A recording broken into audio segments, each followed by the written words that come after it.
So were you surprised when these reports came out, when you haven't made a decision that seemingly others say you have? There's always a good line that, I'm responsible for what I say and do, and not responsible for what others say or do. So again, I think one thing I've learned about sports is, you control what you can control, and, what you can't, you leave to others.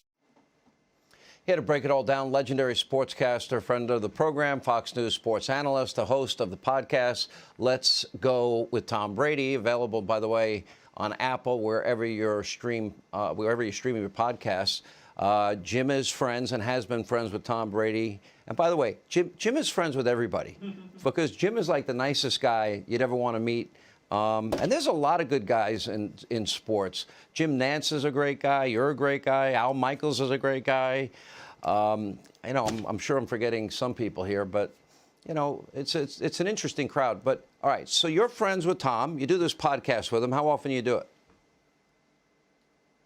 We've done it the past 12 years together on Monday Night Football and now on SiriusXM. Let's Go on SiriusXM. The podcast is available. It's with Tom Brady, myself, and Larry Fitzgerald, so we've done it for a long time. All right, so the speculation comes out. The reports came out. I'll be honest, I was surprised. He had one of the best seasons statistically that he's ever had. And I'm thinking, no, why is he retiring? He's at the top of his game. I know he wants to be in the Super Bowl. It was such a great comeback. He came that close. I couldn't believe it. It was one of the more exciting. All these playoff games have been amazing.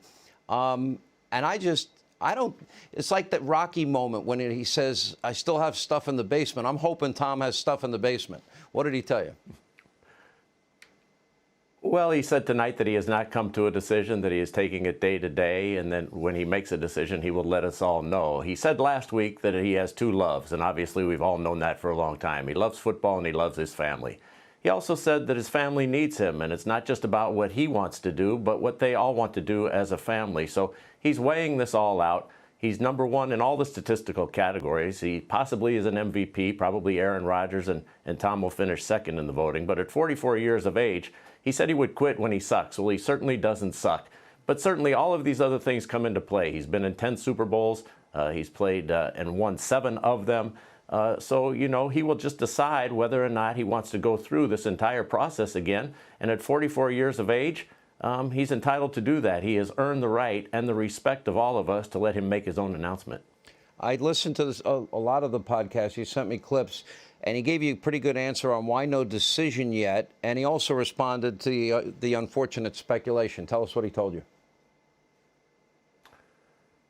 Well, he didn't want to upstage or have this upset all of the guys in the NFL who worked so hard to be in the AFC Championship and the NFC Championship game. He doesn't want to be the center of attention. He would be the center of attention if he was in the game. But unfortunately for him, the Buccaneers lost last week to the Rams, and the Rams have now advanced. So he's not about upstaging anybody. He's had more attention than anybody could have for the past 40 lifetimes. So it's not about all of that to him. And he's just on his own timetable. You don't do something for 30 years and be as proficient and as great as he had, and then all of a sudden reach a decision overnight. He needs some space. He needs some time. He doesn't want to make an emotional decision. He wants to think it through. He wants to discuss it with his family. He has teammates, obviously. He has an organization, and he has a business. So everybody has to be taken into account. So there is no rush. The Buccaneers don't have to know for quite a while here as to what the plans are for Tom. So he'll take his time, and he may end up not coming back, or he may end up playing. Neither would surprise me, but he certainly once again, Sean, has earned the right to make his own decision on his own timetable and not to be pushed into something or have to respond to everything that comes out at every moment.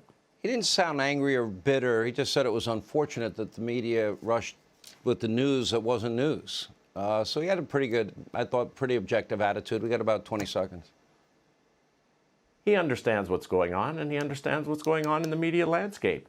And he also understands that these guys are doing their jobs, and they're probably doing their jobs to the best of their ability, and that's the information that they had.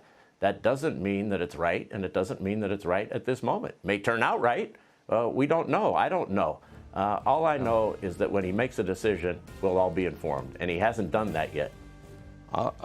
Selfishly, I love watching him play. I like to see him come back. Jim, Greg, good to see you, my friend. Hey, Sean Hannity here. Hey, click here to subscribe to Fox News YouTube page and catch our hottest interviews and most compelling analysis. You will not get it anywhere else.